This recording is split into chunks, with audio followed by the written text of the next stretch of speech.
إن الحمد لله نحمده ونستعينه ونستغفره ونؤمن به ونتوكل عليه ونعوذ بالله من شرور أنفسنا ومن سيئات أعمالنا من يهده الله فلا مضل له ومن يضلل فلن تجد له وليا مرشدا وأشهد أن لا إله إلا الله وحده لا شريك له ولا ضد ولا ند ولا مثيل له ولا مثال له وأشهد أن سيدنا ومولانا ومعلمنا ومرشدنا ومخرجنا من الظلمات إلى النور محمدا عبده ورسوله أرسله الله بالحق بشيرا ونذيرا وداعيا إلى الله بإذنه وسراجا منيرا فقد بلغ الرسالة وأدى الأمانة ونصح الأمة وكشف الغمة فترك أمته على المحجة البيضاء ليلها كنهارها لا يزيغ عنها إلا هالك اللهم صل وسلم وبارك عليه وعلى آله وأصحابه وأزواجه وذرياته وأهل بيته أجمعين أما بعد ابھی سورج گرہن کے سلسلے میں یہاں بھی نماز کسوف کا اہتمام کیا گیا تھا اور مسجد نبوی میں بھی پڑھائی گئی تقریباً 45 منٹ کے لگ بھگ وقت لگا اس میں اور اس نماز کی خاص بات اصل میں اس کی طویل قرات طویل رکوع طویل سجود ایک رکعت میں 2 رکعتیں طریقہ کار اس کا میں نے فیس بک پہ بھی لگا دیا تھا اور واٹس ایپ گروپ میں بھی اپنے میں یہ کیوں ہے بعض جو ملحدین ہیں منکرین خدا وہ اس کی تصویر کچھ یوں شیئر کرتے ہیں کہ چاند اور سورج گہنایا ہوا اور مسلمان اس کی طرف منہ کر کے سجدہ کر رہے ہیں یہ ڈس انفارمیشن ہے اور وہ خود بھی گمراہ ہے اور دوسروں کو بھی گمراہ کرتے ہیں وہ یوں ظاہر کرتے ہیں جیسے مسلمان گھبرا گئے ہیں چاند اور سورج کے گرہن سے اور اس کو راضی کرنے کے لیے پھر سجدے کر رہے ہیں اسے کچھ لوگ مخلص لوگ بھی سوال کرتے ہیں کہ اس نماز کے پیچھے کانسیپٹ کیا ہے اب تو یہ بڑی معلوم چیز ہو گئی ہے کوئی حادثہ نہیں رہا کہ سورج گہنا گیا اور بندہ پریشان ہو جائے کہ پتہ نہیں جی کیا ہو گیا اس کو اب تو سب کو پتہ ہے 100 سال پہلے بتا دیا جاتا ہے کہ جی فلاں دن ہوگا اور اتنا طویل ہوگا اور فلاں فلاں ملکوں میں دیکھا جا سکتا ہے تو اس میں تو کوئی ایسی اچھمبے والی بات نہیں ہے مسئلہ یہ نہیں ہے قرآن حکیم یہ جو فطری مناظر ہیں ان کو عبرت کے طور پہ پیش کرتا ہے یہ کوئی اوپری چیز نہیں ہے لیکن میں اس کو 3 مراحل میں آپ کو بیان کرتا ہوں سب سے پہلی چیز یہ کہ جتنی بھی قومیں تباہ ہوئی ہیں وہ نیچرل ڈیزاسٹر سے ہی ہوئی ہیں 7 لیال اور 8 ایام وہ جو چلی ہے 7 راتیں اور 8 دن جو ہوا چلی ہے جس نے عاد و سمود کو کھائے ہوئے بھس کی مانند کر دی ہے نیچرل ڈیزاسٹر ہی تھا سائنسدان کوئی ہوتا تو یہی کہتا کہ جی وہاں ٹارنیڈو آیا ہے بس بات ختم ہو جاتی زلزلہ آیا ہے قوم دھنس گئی ہے دیکھ لیں سب سے گہرا وہی ہے جہاں قوم لوط غرق کی گئی ہے دلدلی علاقہ، وہاں سے زمین بیٹھ گئی ہے، زلزلہ استعمال ہوا اس کے لیے۔ قوم نوح ایک طوفان ہے،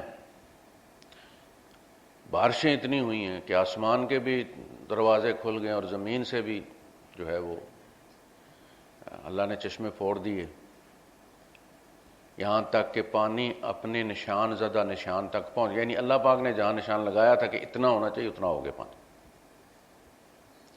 تو طوفان باد و باران ہی اس کے لیے بھی استعمال ہوا۔ قومیں اس طرح تباہ ہوئی ہیں۔ اب جب اللہ کے رسول صلی اللہ علیہ وسلم مکے سے نکلے تو مکے والی جو قوم تھی اس پر عذاب واجب ہو گیا تھا، نبی بستی چھوڑ گئے تھے اللہ کے حکم سے، اور سابقہ امتوں میں یہی ہوا کہ عذاب سے پہلے نبی کو خبردار کیا جاتا تھا کہ آپ رات کو نکل لیں، پھر عذاب آتا تھا۔ نبی اللہ کی اجازت کے بغیر اپنا آفس خالی نہیں کرتے، وہ زمین پر رب کا آفس ہوتا ہے، اصل میں نبی کا جو دربار ہوتا ہے۔ یونس علیہ السلام آثار دیکھ کر 3 دن کی ان کو وارننگ دے کر نکل لیے تھے کہ اب میرا یہاں کیا کام ہے۔ جب اللہ نے کنفرم کر دیا کہ ان پر عذاب آنے والا ہے تو لاجیکلی مجھے یہ دفتر خالی کر دینا چاہیے، لیکن اللہ نے حکم نہیں دیا تھا، ابھی پکڑ لیا۔ میں نے تو نہیں کہا تھا آپ چھوڑیے، میں نے کہا تھا انہیں بتا دیجئے کہ تم پر اتنے دن میں عذاب آ جائے، لیکن میں نے آپ کو یہ نہیں کہا تھا کہ آپ چھوڑ جائیے۔ پیچھے قوم جب اس نے آثار دیکھے وہ گھبرا گئی، توبہ کرنے نبی کے پاس دوڑے۔ نبی کی موجودگی میں انفرادی توبہ کی کوئی اہمیت نہیں ہوتی۔ نبی کا انکار کرنے والے کو نبی کے دربار میں ہی آ کے اقرار کرنا پڑتا ہے، یہ آفیشیل۔ نبی کے بعد جہاں کہیں بھی ہوں آپ اپنی غلطی کا اعتراف کر سکتے ہیں، نبی کی موجودگی میں اس دربار میں جا کے ہی اصالتاً کرنا پڑتا ہے۔ وہ بھاگے، یونس علیہ السلام موجود نہیں تھے، تو معاملہ براہ راست فیڈرل ہو گیا، اللہ کے پاس چلا گیا اور اللہ نے ان کو معاف کر دیا۔ عذاب کے آثار نظر آنے کے بعد اگر یونس علیہ السلام وہاں موجود ہوتے تو بھی شاید ان کی توبہ قبول نہ ہوتی۔ یہ اللہ پاک نے قرآن میں فرمایا کہ سوائے قوم یونس کو کسی قوم کو بھی عذاب کے آثار نظر آ جانے کے بعد کبھی معاف نہیں کیا گیا، لیکن یہاں ایک ٹیکنیکل چونکہ فالٹ تھا لہذا اس کا فائدہ مجرم کو ملا، ایک قانونی پوائنٹ۔ جب معاملہ براہ راست اللہ کے پاس گیا تو اللہ نے ان کی توبہ قبول کر لی اور پھر یونس علیہ السلام کو واپس بھیجا گیا۔ اب نبی کریم صلی اللہ علیہ وسلم کے مکہ چھوڑ دینے کے بعد وہ عذاب کے مستحق تھے، اس لیے مدینے میں رہتے ہوئے بھی اللہ کے رسول صلی اللہ علیہ وسلم کا دل وہاں اٹکا ہوا تھا۔ ہوا بھی ذرا تیز چلتی تھی تو آپ مسجد کی طرف دوڑتے تھے، اللہ سے ان کے لیے رحم مانگتے تھے۔ اسی طرح کا سورج گرہن کا معاملہ بھی نبی کی موجودگی میں وہ عذاب کا سبب بھی بن سکتا ہے۔ چاند گرہن میں آپ کو پتہ ہے سمندر میں کس طرح سے اچھال آتا ہے۔ اصل میں چاند جو ہے وہ بڑا کام کرتا ہے، صرف یہ روشنی والا ہی نہیں کہ ہم یہ کہیں کہ جی چونکہ اب اسٹریٹ لائٹس ہو گئی ہیں تو چاند کی کوئی وقت ہی نہیں۔ سمندر کو صاف کرنے میں اس کا خاص کام ہے۔ سمندر کی صفائی جو ہے، جو کچرا سارا لے کر آتا ہے کناروں کی طرف، وہ چاند سے ہمارا فاصلہ ہے، وہی لہریں اٹھاتا ہے۔ تو اللہ کے رسول صلی اللہ علیہ وسلم سمجھتے تھے کہ شاید ان پر عذاب آنے والا ہے۔ یہ پہلی چیز کہ حضور نے کیوں پڑھی، یہ نہیں کہ سورج یا چاند کے وہ خود ہی گہنا جاتے ہیں، یا وہ کچھ دیوتا ہیں جن کو راضی کر کے پھر ان کا گین دور کیا جاتا ہے، ایسا نہیں۔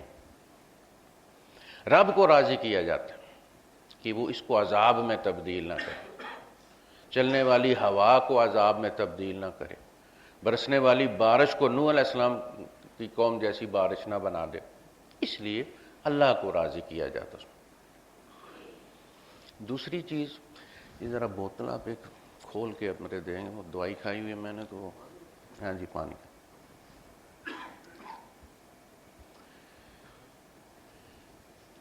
ملکہ سبا جو تھی، بلقیس جس کو کہا جاتا ہے،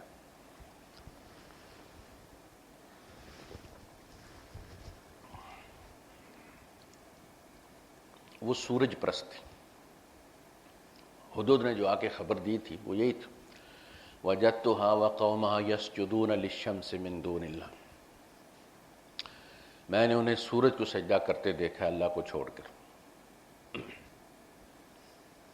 یعنی یہ بالکل سعودی عرب کا اور یمن کا آپ کو پتہ ہے، بالکل ہی بارڈر ملتی ہے، مکے کے پڑوس کا ہی ہے۔ یمن سے جو قافلے نکلتے تھے وہ مکے میں پڑاؤ کرتے تھے، پھر آگے مدینے اور شام کی طرف جاتے۔ سورج پرستی کوئی اوپری چیز نہیں تھی کہ عرب اس سے واقف نہ ہو۔ اللہ پاک نے فرمایا وَمِنْ آیَاتِهِ الشَّمْسُ وَالْقَمَرُ، یہ جو سورج ہے اور چاند ہے یہ اللہ کی آیات میں سے، اللہ کے وجود کی نشانیوں میں سے ہے کہ اللہ ہے۔ صرف ان کی روشنی نہیں، وہ جو فاصلہ ہے سیاروں کا آپس میں اور گریوٹی جس کی وجہ سے یہ ایک دوسرے کے ساتھ رسیاں نظر نہ آنے کے باوجود بھی جڑے ہوئے ہیں، ایک نے دوسرے کو کھینچ کے رکھا ہوا، تو یہ اللہ کے وجود کے دو بڑے نشان جو سب کو نظر آتے ہیں۔ باقی گلیکسیز تو ہم نے بعد میں دریافت کی کہ اور بھی کائنات کتنی بڑی ہے، اور ہمیں ان لوگوں سے زیادہ خدا سے ڈرنا چاہیے، زیادہ خدا سے پیار کرنا چاہیے، زیادہ خدا کی عظمت اور جلال کا احساس کرنا چاہیے، چونکہ اب ہمیں کائنات کی وسعتوں کا پتہ چل گیا ہے۔ ہم جب چھوٹے ہوتے تھے 70s 60s میں، تو ہمیں جو سمجھایا جاتا تھا وہ یہ تھا کہ یہ جو سورج ہے یہ کھلاڑا ہے، جہاں گندم گاتے تھے نا، پورے کھیت میں اس کے لیے باقاعدہ پھر جگہ بناتے تھے، 2-4 دن جانور اس پہ گھماتے پھراتے تھے، پانی ڈالتے تھے، اس کو سخت کرتے تھے تاکہ پھر کم سے کم مٹی اور کنکر جو ہے وہ گندم میں شامل ہو۔ تو کہا جاتا تھا کہ سورج کھلاڑے کے برابر ہے، چاند جو ہے یہ پھواڑے کے برابر ہے۔ وہ جو گندم کی لگاتے تھے نا، پھواڑا کر کے ایسے کھڑی کرتے تھے اس کی، تو پھواڑا اس کو کہتے تھے۔ اور ستارہ جو ہے وہ کھارے کے برابر ہوتا تھا، بڑا کھارا جس میں عورتیں ناشتہ وغیرہ لاتی تھی اپنے شوہر کو۔ یہ ہماری دنیا تھی، بس یہ اتنا سا سورج تھا، اتنا سا چاند تھا۔ اب آپ کو پتہ ہے پھر یہ سورج نہیں، پھر کائنات میں اس سے بھی بڑے سورج ہیں۔ تو ہمیں جو خدا کی وسعت، اس کے جلال، اس کی عظمت، اس کی انجینئرنگ کا جو اب ہمیں احساس، ڈاکٹروں نے جس طرح اب انسان کو کھول کے دیکھا ہے، انہیں پتہ ہونا چاہیے کہ وہ یہ تو اس کو معلوم کر کے ڈاکٹر بن گئے ہیں، اس کی تخلیق کو معلوم کر کے ان رگوں کو جان کر وہ ڈاکٹر کہلاتے ہیں۔ وہ بنانے والا کیا ہوگا؟ آپ نے بائی پاس کیا تو آپ کو احساس ہوا کہ اس نے ایکسٹرا رگیں آپ کی ٹانگوں میں ڈال رکھی ہیں کہ جب آپ کو ضرورت ہو تو نکال کے آپ بائی پاس کر سکیں، یہ اس نے رکھی۔ بہت پہلے سے رکھی تاکہ آپ کے اندر رہیں، زندہ رہیں، فلیکسیبل رہیں اور آپ کے استعمال میں. یعنی ایک ڈاکٹر کے لیے نبی کی ضرورت نہیں کہ خدا تک پہنچے، وہ اس کے کام سے خدا تک پہنچ سکتا ہے کہ کوئی ہے بھائی جس کے کام جان کے میں ڈاکٹر بن گیا ہوں، میں اسپیشلسٹ بن گیا ہوں، وہ خود کیسا ہوگا، کتنا بڑا ہوگا.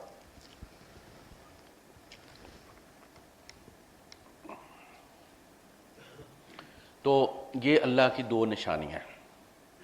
یہ خدا نہیں ہے، یہ اللہ کی نشانی ہے. عیسیٰ علیہ السلام کی بغیر باپ کے پیدائش اللہ کی نشانی ہے. عیسیٰ اللہ کی نشانی ہے. وآیۃ للناس ورحمۃ منا. خدا نہیں ہے، وہ بھی نشانی ہے. ما المسیح ابن مریم الا رسول. مسیح ابن مریم رسول کے سوا کچھ نہیں ہے. قد خلت من قبلہ الرسل. ان سے پہلے بہت سارے رسول گزرے ہیں، بڑے بڑے کام کرنے والے، اولو العزم رسول. یہ خود موسیٰ علیہ السلام کی شریعت پر مبعوث ہوئے تھے. وہ موسیٰ، سینکڑوں نبی جن کی شریعت پر مبعوث ہوئے، وہ موسیٰ، وہ خدا کیوں نہیں؟ اگر بغیر باپ کے پیدا ہونا خدا ہے تو آدم علیہ السلام کو تو پھر کوئی بڑا ہی بگ قسم کا کوئی گاڈ ہونا چاہیے تھا، جن کی ماں بھی نہیں ہے، باپ بھی نہیں. اور یہ مثال اللہ نے دی ہے کہ بغیر باپ کے پیدا ہونے سے کوئی خدا ہو جاتا ہے. اِنَّ مَثَلَ عِیسَىٰ عِنْدَ اللَّهِ كَمَثَلِ آدم. The case of Jesus is just like case of Adam, whom he created out of dust and said, be, and he was. إِنَّ مَثَلَ عِیسَىٰ عِنْدَ اللَّهِ كَمَثَلِ آدم خَلَقَهُ مِن تُرَابٍ ثُمَّ قَالَ لَهُ كُن.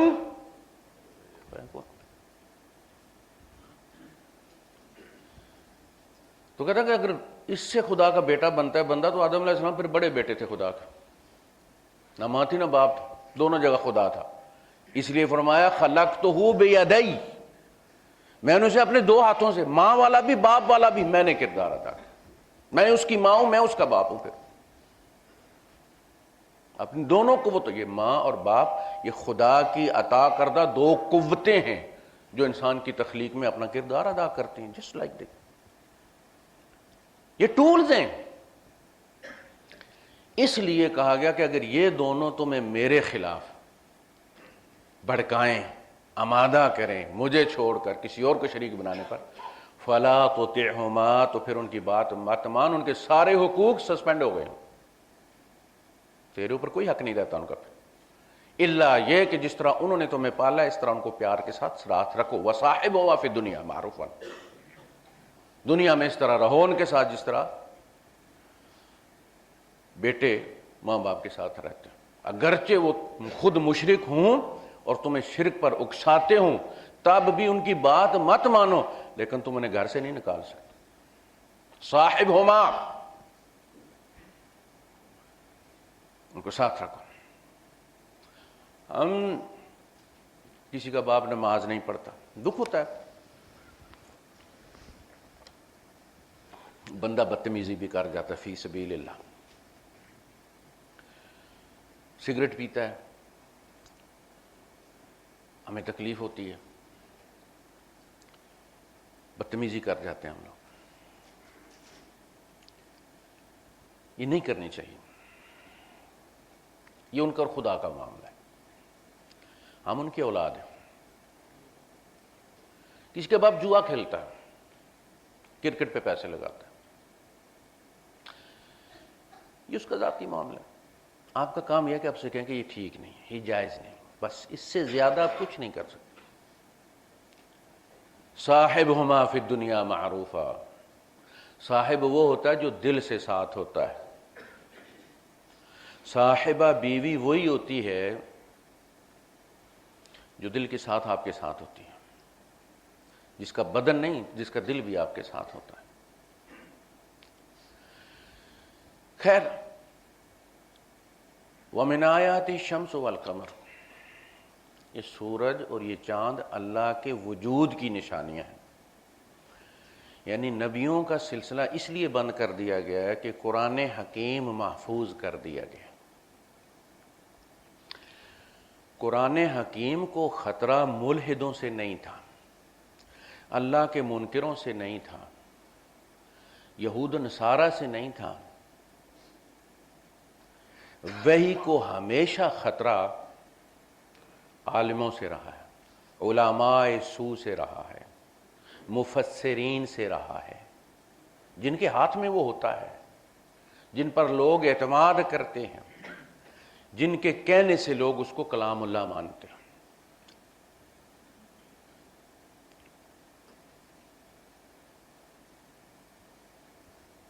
ان سے خطرہ، ان سے بچایا اللہ نے. یعنی پچھلے مذاہب میں وحی میں جو بھی گڑبڑ کی وہ ان کے ربیوں نے کی، ان کے علماء نے کی. وہ پولس جس نے شریعت عیسوی کو سسپینڈ کر دیا، جو تینوں بنیادی ستون ہیں موجودہ عیسائیت کے جو اصل میں پالزم ہیں، اس سینٹ پال کا، پولس کا اٹھایا ہوا، جس کی ملاقات بھی نہیں ہوئی حضرت عیسیٰ علیہ السلام سے. عیسائی ان کو صاحب وحی مانتے ہیں، حواریین کو صاحب وحی مانتے ہیں، اور یہیں سے گڑبڑ ہوئی ہے کہ جی پولس نے وحی کی ساتھ، وحی کی روشنی میں نئی وہ بائبل لکھی ہے، اور اس میں وہ سارا کچھ پھر اس نے ڈالا ہے، کفارہ، ٹرائنٹی، وہ سب کچھ اس نے ڈالا ہے. عیسیٰ علیہ السلام کی شریعت میں نہیں تھا، بہت بعد میں یہ ڈالا گیا. تو خطرہ کن سے ہوتا؟ علماء سے. قرآن حکیم کے بارے میں اللہ پاک نے یہ گارنٹی دی کہ اب کہ میں نے، یعنی پہلے یہ ہوگا، سورہ مائدہ میں فرمایا کہ ہم نے ان سے کہا تھا کہ وحی کی حفاظت کرو، بِمَا اسْتُحْفِظُوا مِن کتاب اللہ، ان سے اللہ کی کتاب کی حفاظت طلب کی گئی تھی کہ اس کو کوئی گڑبڑ نہ کرنا، ملاوٹ نہ کرنا، پانی نہ ڈالنا، اپنے نظریات اس میں نہ گھسانا. ناکام ہو گئے. قرآن کے بارے میں فرمایا کہ ہم نے اس کو نازل کیا، اِنَّا نَحْنُ نَزَّلْنَا الذِّكْرَ وَإِنَّا لَهُ لَحَافِظُونَ. اب مولویوں کے حوالے نہیں کروں گا میں اس کو، انف از انف. اب ہم اس کی حفاظت کریں گے. اور یقین کریں یہ جو روایتوں کی کتابیں نا ہماری، ان کو پڑھیں تو رب پہ اتنا پیار آتا ہے کہ ان کی انتھک کوشش کے باوجود ایک حرف اندر داخل نہیں ہونے دیا. لا یاتیہ الباطل من بین یدیہ ولا من خلفہ تنزیل من حکیم حمید.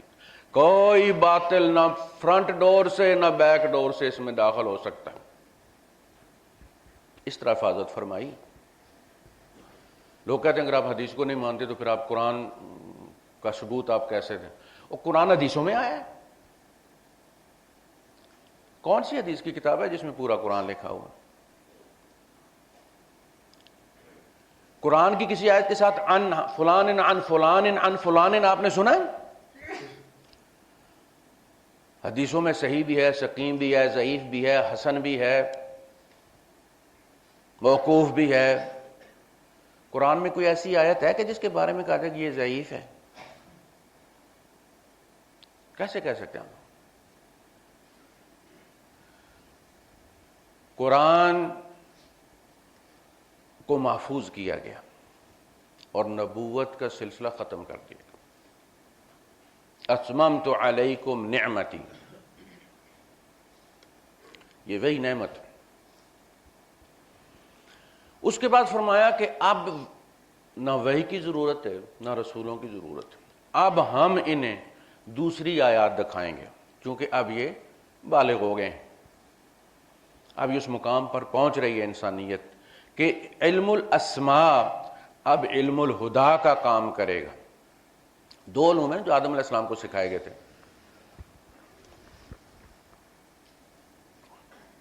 علم الاسماء،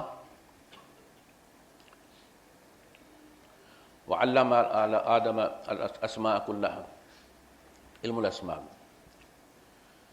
وعرض ملائکہ، پھر انہیں فرشتوں پر بھی پیش کیا گیا، آدم علیہ السلام جیت گئے۔ دوسرا، جب ابلیس کے ساتھ مقابلہ ہوا، اس میں ڈوز اینڈ ڈونٹس کا سلسلہ تھا، یہ نہیں کرنا، جیسے رمضان میں ہم پر پابندی لگ جاتی ہے بعض چیزوں کی، اسی طرح پابندی لگا دی۔ شیطان نے ہیلے سے، بہانے سے، قسم کھا کر کام کروا لیا۔ توبہ القاء کی گئی،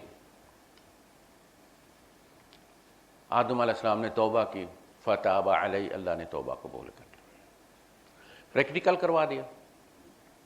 اس کے بعد فرمایا فَإِمَّا يَأْتِيَنَّكَ مِنِّي هُدًى، اب اسی طرح دنیا میں قدم قدم پر تمہیں، یعنی وحی کے بغیر، علم الہدا کے بغیر، علم الاسماء تمہارا ہاتھ نہیں پکڑے گا۔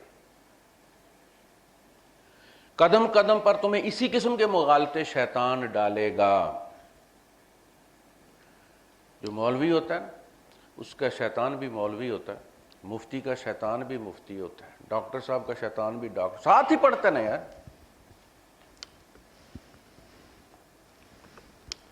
مار ہم کھاتے ہیں، اسے خام خواہ میں مفتی کی سند مل جاتی ہے، سارا پڑھا ہوتا ہے اس کو۔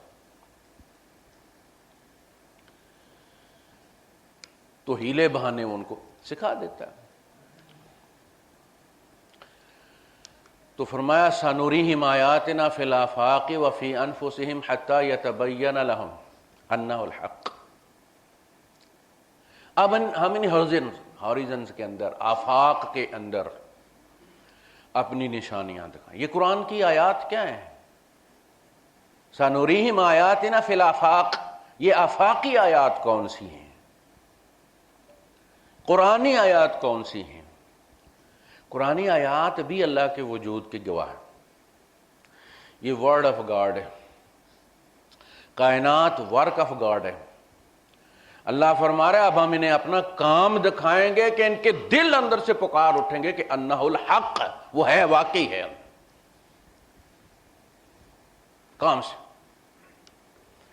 کہا کہ ہم سمندر بھڑکا دیں گے، اتنے سمندر بھرے، سمندر کو کون آگ لگائے گا؟ کہا یہ خدا۔ اب ہمیں بتا چلا، آفاقی آیات سے ہمیں پتا چلا، علم الاسماء سے پتا چلا نا، the knowledge of physical sciences میں پتا چلا نا ہمیں کہ یہ آگ ہی اصل میں ہے، ایک دھماکے سے جلتی ہے، دوسری جلنے میں مدد دیتی ہے، دونوں کو کان سے پکڑ کے اللہ پاک نے پانی بنایا ہوا ہے۔ جس دن وہ کان چھوڑ دے گا اس دن یہ بھڑک جائیں گے، دھماکہ ہوگا ایک اور سب کچھ۔ بگ مین کی ضرورت ہے اس پورے سمندروں کو بھڑکانے کے لیے۔ سَنُرِيهِمْ آيَاتِنَا فِي الْآفَاقِ وَفِي الْأَرْضِ آيَاتٌ لِّلْمُوقِنِينَ۔ کوئی بہانہ نہیں کہ ہم تک نبی نہیں آیا۔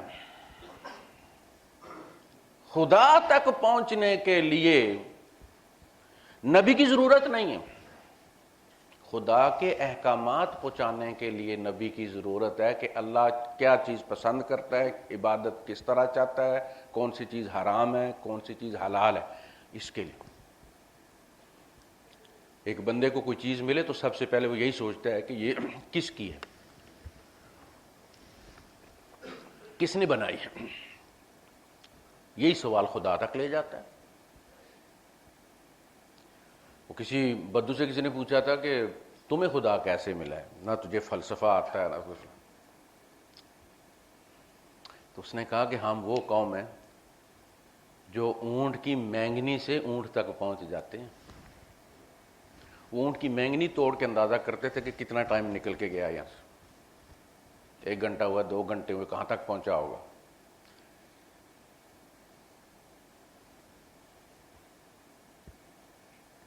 یہاں تک کہ اونٹ نے کیا کھایا ہے وہ مینگنی توڑ کے اندازہ کرتے تو انہیں پتا ہوتا تھا کہ فلاں روٹ سے یہ آئے، اس روٹ پہ یہ گھاس ہے جس میں یہ جو مینگنی میں ملتی۔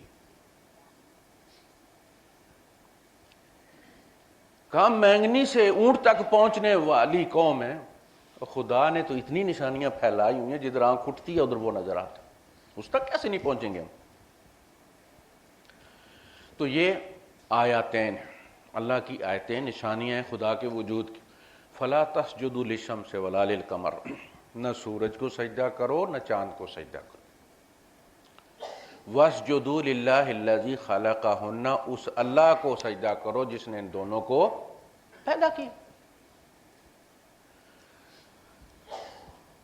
اور ہم اللہ کو سجدہ کرتے ہیں. نماز کسوف میں یہی ہوتا ہے. یہاں بھی سجدہ ہے. جہاں حدود آ کے خبر دیتا ہے کہ وہ ملکہ سبا جو ہے وہ سورج کو سجدہ کرتی ہے، اس آیت میں بھی سجدہ ہے. جہاں غیروں کے غیر اللہ کو، یعنی کافروں کے غیر اللہ کو سجدہ کرنے کا ذکر ہے، قرآن میں جب وہ آیت آتی ہے تو اس جگہ ہمیں اللہ کو سجدہ کرنے کا حکم ہے کہ قیام میں بھی ہو تو سجدے میں جا کے گرو، تاکہ ان سے تمہارا ڈفرینس واضح ہو جائے، تاکہ ان کی تابعداری، ان کی نافرمانی اور تمہاری تابعداری اس جگہ، اس پوائنٹ پہ واضح ہو جائے. یہ ہے وہ چیز. تو اس لیے نماز کسوف ہے. پہلی چیز اس لیے کہ اللہ کے رسول صلی اللہ علیہ وسلم کی موجودگی میں کسی وقت بھی عذاب آ سکتا تھا. اس خدشے سے حضور تیز ہوا بھی چلے تو بے چین ہو جاتے تھے.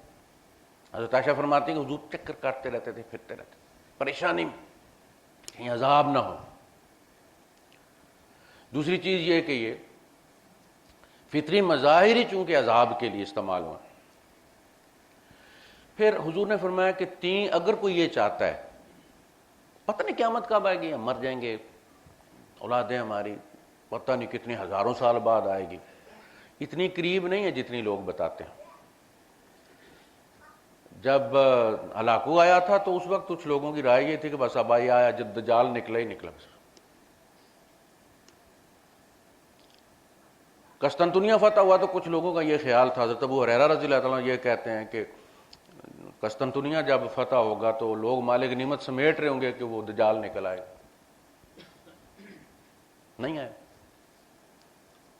کہانی ہے نا، جب ٹائم کسی چیز کو رد کر دیتا ہے، وقت، تو کوئی راوی مضبوط نہیں رہتا. امریکہ میں ایک فرقہ تھا، بات رہ جائے گی سر، تو ان کا یہ تھا کہ فلاں دسمبر کی فلاں تاریخ کو 2014 کی بات ہے، 13 قیامت آ جائے گی. وہ سارا سمیٹ سماٹ کے اپنا چلے گئے پہاڑوں میں. گزر گیا وہ، کوئی نہیں ہے. اب جب قیامت نہیں آئی اس دسمبر 2014 کو، تو یہ خبر چاہے CNN نے دی ہو یا BBC نے دی ہو یا ARY نے دی ہو، اب جھوٹ ہی ہو گئی. وہ انگریز راوی ہے، انگریز نامہ نگار ہے، یا وہ عقیدہ رکھنے والے انگریز ہیں. وقت جس کو جھوٹا ثابت کر دیتا ہے پھر کوئی اس کو قوی راوی نہیں کہتا. راوی کی قوت ختم ہو جاتی ہے اس وقت کے ساتھ. جب فتح قسطنطنیہ پر وہ نہیں نکلا، بات ختم ہو گئی. تو ذرا سی مصیبت آتی ہے نا، زلزلہ آتا ہے تو مولوی وہ اصل میں تنگ ہوتے ہیں بیچارے، ہینڈ ٹو ماؤتھ ہوتے ہیں، مصیبت ہوتی ہے، اللہ بچے کے علاج کے پیسے نہیں، وہ چاہتے قیامت آئے اور تم سارے رگڑے جاؤ اس میں. جو تنگ ہوتا ہے نا خود اپنی جان سے، وہ کہتا ہے ہم نہیں تو کچھ بھی نہیں، ابھی بہت دور ہے یار، قیامت آئے گی. حضور نے فرمایا جو یہ دیکھنا چاہتا کہ قیامت اس کے سامنے بپا ہو یا کیسی ہوگی، 3 صورتیں پڑھ لیں. اذا الشمس کورت، اذا السماء انفطرت، اذا السماء انشقت. قیامت دیکھ لے. اس کے بعد کیا ہوگا وہ بھی ان صورتوں میں ہے. اذا الشمس کورت، سورج اب بے نور ہو جائے گا. واذا النجوم انکدرت، ستارے جھڑ جائیں گے. واذا العشار عطلت، اور 10ویں مہینے والی گبن اونٹیاں لاوارث ہو جائیں گی. آپ کو پتہ ہے جب جانور آخری دنوں میں ہوتا ہے نا، بچہ دینے والا ہوتا ہے، اس کی بڑی کیئر کی جاتی ہے، اسے کھلا نہیں چھوڑتے، آنکھوں کے سامنے رکھتے ہیں. قرآن کہتا ہے اس کو کسی دن فکر نہیں ہوگی. یوم ترونھا تذہل کل مرضعۃ عما ارضعت، اس دن تم دیکھو گے کہ دودھ پلانے والی اپنے بچے سے غافل ہو جائے گی. سب سے زیادہ ماں کی کنسنٹریشن جب وہ دودھ پی رہا ہوتا ہے تو اس وقت بچے پہ ہوتی ہے. فرمایا غافل ہو، اسے پتہ نہیں ہوگا بچہ کدھر گیا ہے. وَتَضَعُ كُلُّ ذَاتِ حَمْلٍ حَمْلَهَا، ہر حمل والی کا حمل گر جائے گا. وَإِذَا الْبِحَارُ سُجِّرَتْ، سمندر بھڑکا دیے جائیں گے. آپ تو آپ کی سائنس ہی ساری چیزیں تسلیم کرتی ہے یہ ہوگا. اس دن پتا چلے گا. وَإِذَا السَّمَاءُ كُشِطَتْ، آسمان کی چمڑی اتار دی جائے گی. جب آپ چمڑی اتار دیتے ہیں تو اندر کا مال سب نظر آ جاتا ہے. وہ تھیلا شاپر ہٹ جاتا نا. آسمان کی چمڑی اتاری جائے گی، مگر آسمان سے اس طرف کی چیزیں آپ کے سامنے آ جائیں گی. جب سامان شقت پھٹ جائے گا، لفافہ پھٹ جائے گا، احوال نظر آنے شروع ہو جائیں گے. ان زلزلۃ الساعۃ شیء عظیم، قیامت والا زلزلہ بہت بڑی چیز ہے. پوری دنیا ہلا ماری جائے گی. ہم نے کہیں نہیں جانا، ہم نے یہیں رہنا. اسی زمین کو بڑا کیا جائے گا. پتہ نہیں کتنے ستارے آ کے، سیارے آ کے اس کے ساتھ ٹکرائیں گے. مزید مٹیریل، جس طرح آٹا جو ہے وہ پتلا ہو جائے تو عورت اور آٹا ڈالتی ہے نا اس میں کر کے اس کو بڑا کیا جائے گا. یہیں حساب ہوگا، کہیں نہیں جانا. وَإِذَا الْقُبُورُ بُعْثِرَتْ، قبریں اکھاڑی جائیں گی، نکلو باہر.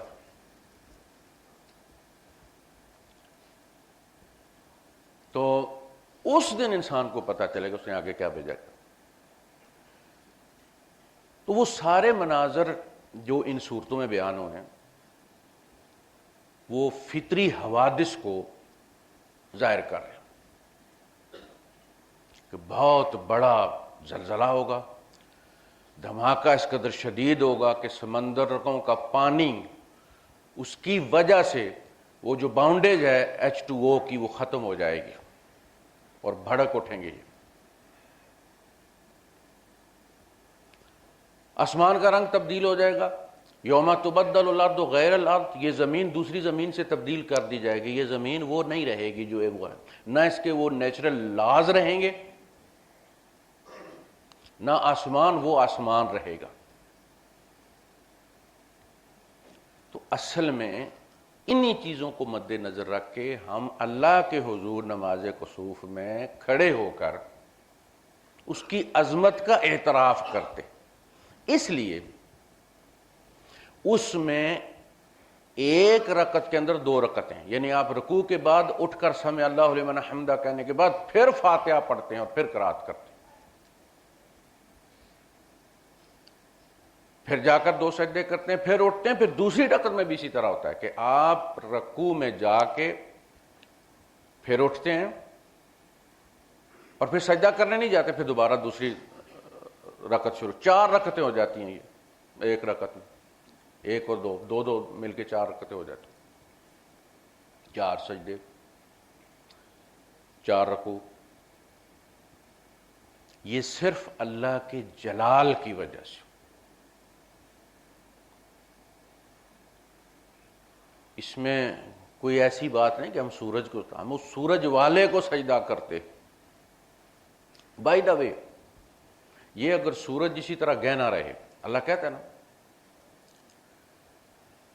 کیا تم دیکھتے نہیں کہ اگر اللہ پاک اس دن کو، اس رات کو طویل کر دے، ہمیشہ کی رات بنا دے، تو کون خدا تمہارے لیے دن کو لے کر آئے گا.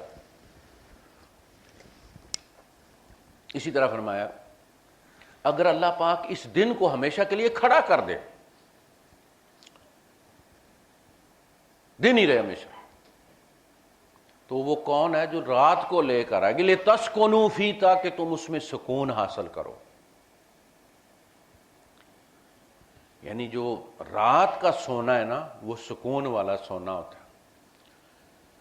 بندہ دن کو بھی لیتا ہے لیکن اس سے پھر سر کو درد ہوتا ہے، طبیعت کو سکون نہیں ملتا اور مزمحل ہوتی ہے. اب جتنا زیادہ سوتے ہیں اتنے زیادہ طبیعت مزمحل ہوتی ہے.